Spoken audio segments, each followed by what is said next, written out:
How does the Washington State Department of Licensing hearing work? When should you ask for one? How do you ask for one? And what happens during a licensing hearing? Well, if you have those questions, this is the video for you.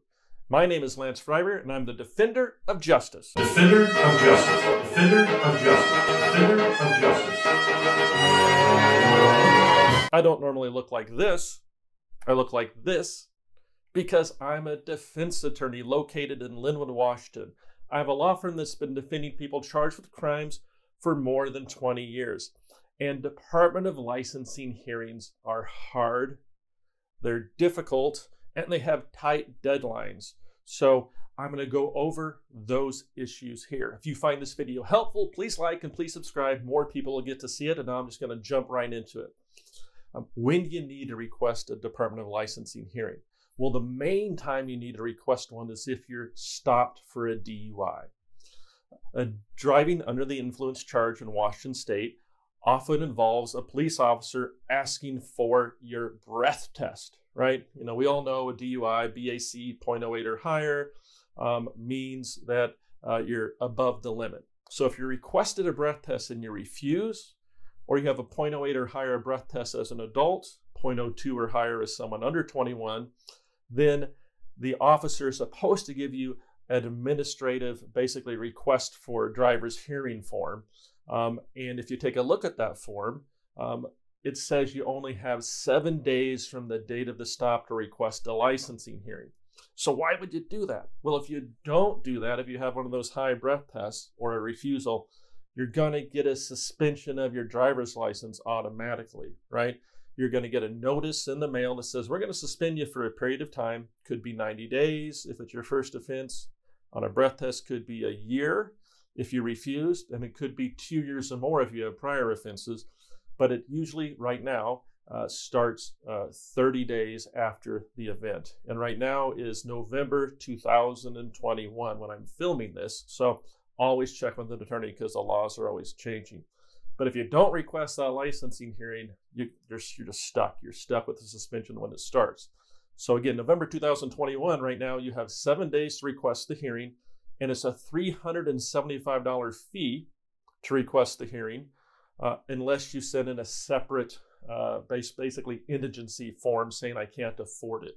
And we're going to put in the description links to the driver's hearing request form and the indigency form in the description to this video. So the other time when you might need a licensing hearing for a DUI, if you didn't take a breath test, it wasn't offered. There's a lot of blood draws nowadays because of marijuana.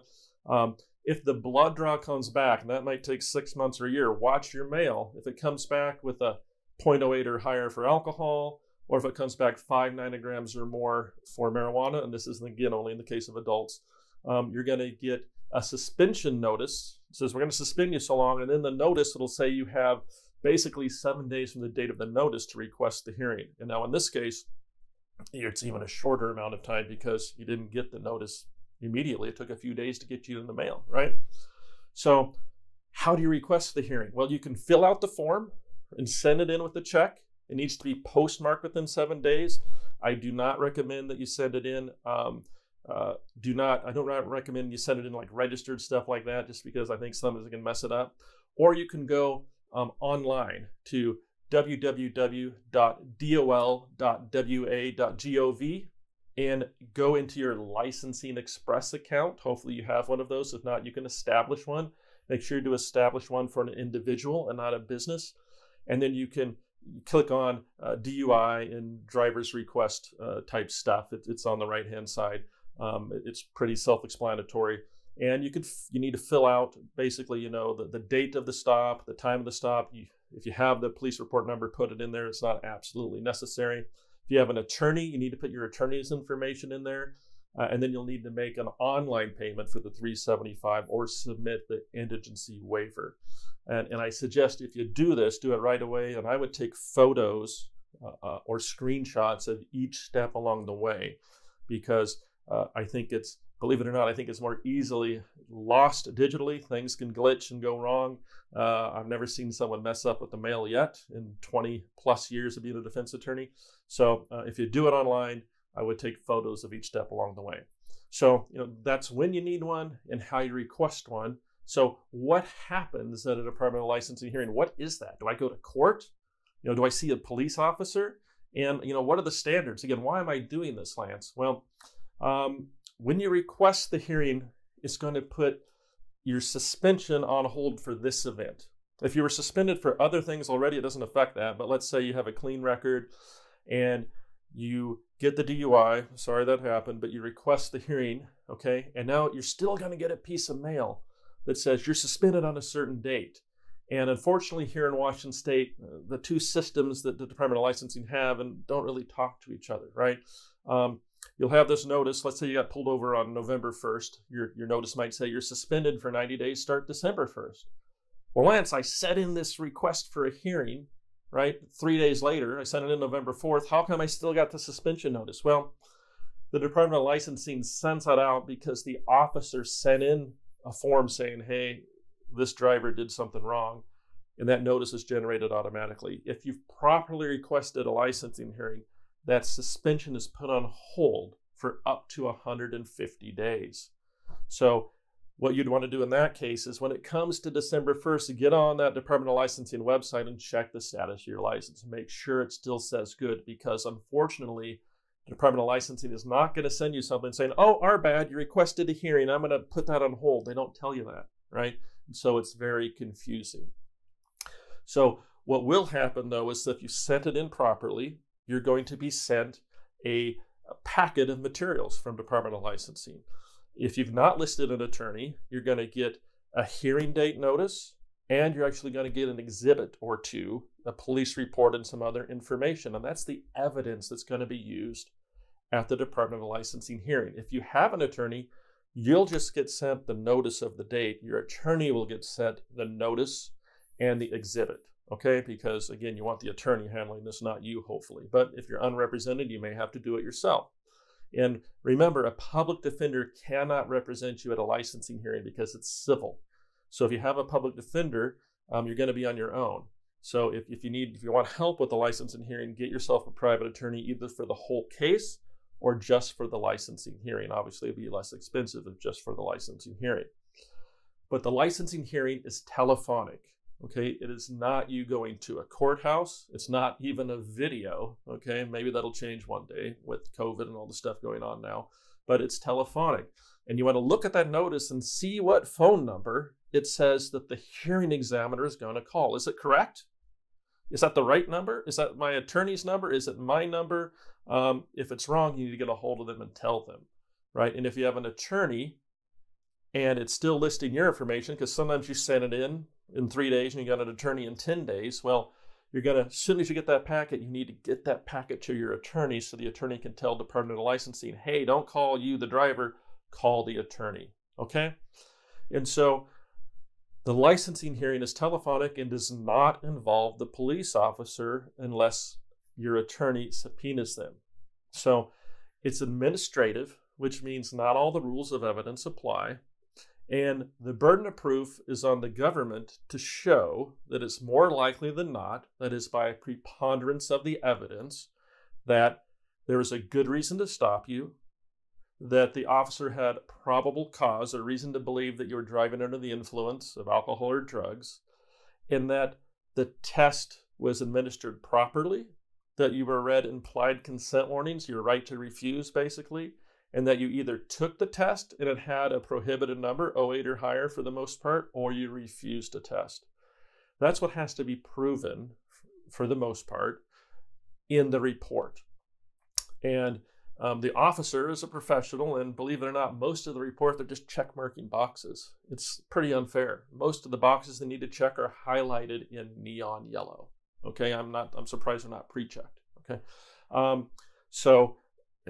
you, if you're on your own, or your attorney, will look through that exhibit and see, does it look like those issues are proven by what's in the report? And usually the answer is yes. Sometimes there's something missing, like if the breath test ticket's missing on a breath test case, well then that could be fatal to the state's case. If there's no reason for the stop, if a report's missing from the stopping officer, that could be fatal. But for the most part, it's enough. And there's some other issues about timing. It has to be set within so long and that stuff for your attorney. But what happens at the hearing, if you have an attorney, is usually the attorney, if they're a larger firm like ours and have enough staff to do this, they're going to continue the licensing hearing to a later date. So there's time to have subpoenas issued and served on the officers involved, okay? Because if the officers involved are subpoenaed, then they're going to need to call in. And the reason why the case at the hearing, and the reason why the case is continued is because you need to serve them basically 10 days ahead of time. You have to pay them some money too, a witness fee. And if usually the things are so short set, you can't get it done at the first hearing date. So most of the time we'll get it continued about 30 days. We'll have the hearing examiner issue subpoenas, and then we'll go have our staff go out and serve subpoenas to the law enforcement department. We have to fill out affidavits saying we did it. And why we do that is that forces the officer to call in during the new hearing date. If the officer calls in, then your attorney gets to ask them questions. And they're stuck with those answers later on in your criminal case because they're under oath and recorded, right? And a practice pointer is sometimes an officer, isn't normally, working at the hour of a hearing exam, right? They might be stopped you at 2 a.m. What if the hearing's at 10 a.m., right? Sometimes they're not their sharpest, and they're certainly not with the prosecutor, and they have other stuff going on. And so if they testify, sometimes they testify in a way that can lead to something helpful for your case. But the real reason that you want to have this officer subpoenaed, one of the real reasons is sometimes they fail to appear. There's lots of reasons why. There's a lot of state troopers that quit recently with the vaccine mandate. There can be staffing issues. But if they fail to appear without excuse, your attorney can move to dismiss the licensing action and cancel your suspension, right? That's great. It doesn't make the criminal case go away, but it makes your life a lot easier, okay? And if we get certain results in the criminal case, get your case reduced to some types of lesser charges like negligent driving first degree, we might avoid a suspension altogether. So at the hearing, are you going to testify? Well, for my firm, we're going to say no. Usually they don't believe the person drinking, and there's not much you can say anyway. And we don't want you on tape stuck with answers that we don't like in case we need to give that tape to a prosecutor, right? If the officer has answers that are helpful. So for the most part, we don't have our clients testify. We let them know what happened afterwards. There's exceptions. Sometimes there's something we need a client to say that clarifies things. But for the most part, we don't have clients testify. If you're representing yourself, obviously, it's a whole different story. You're going to have to decide what's best for you. But will the hearing examiner decide right then and there? No, they won't. If the officer shows up or it's just done on the reports, they're going to take it under advisement and they're going to issue a ruling later. Could be a couple weeks, could be a couple months. The good news is, if you're otherwise good to drive, you're still good to drive up to 150 days until you get a decision that says otherwise, right? If an officer no-shows, usually they'll hold the record open for 24 hours to give the officer a chance to explain why they weren't there. I was at a multi-car accident, or I was on vacation, or was in the hospital, whatever. But after 24 hours, if there's no excuse, there's a good chance your case is getting dismissed as far as the licensing part of it. Unless you have a CDL, they don't do that for people with CDLs. That's tough on people with commercial driver's licenses. And so what happens if the hearing is in your favor? You're going to get a pretty small envelope that's going to say you win and not a bunch of reasons why. If it's decided against you, it's going to be a thicker envelope, okay, that you get in the mail that has more justification, a lot of boilerplate and stuff you may not agree with.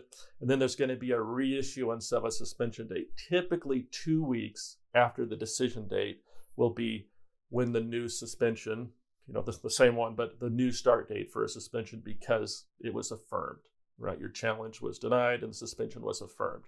And so then you've got that period of time, if you want to keep driving, to try to apply for the ignition interlock license. You can also do that online. That means you can drive with SR22 insurance, which is a high-risk insurance sort of, and an interlock in your car.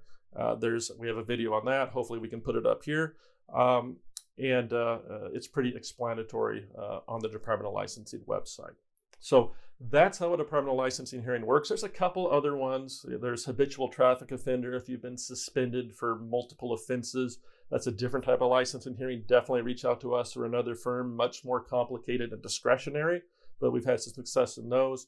And there's a few other things, like if you got denied driving based upon retesting, stuff like that, for us when we get older or we lose our ability to drive. So, but that's for another video. So I hope you found this useful. If you have, please like and please subscribe or share with others. It helps us, build our channel and get more people information they need.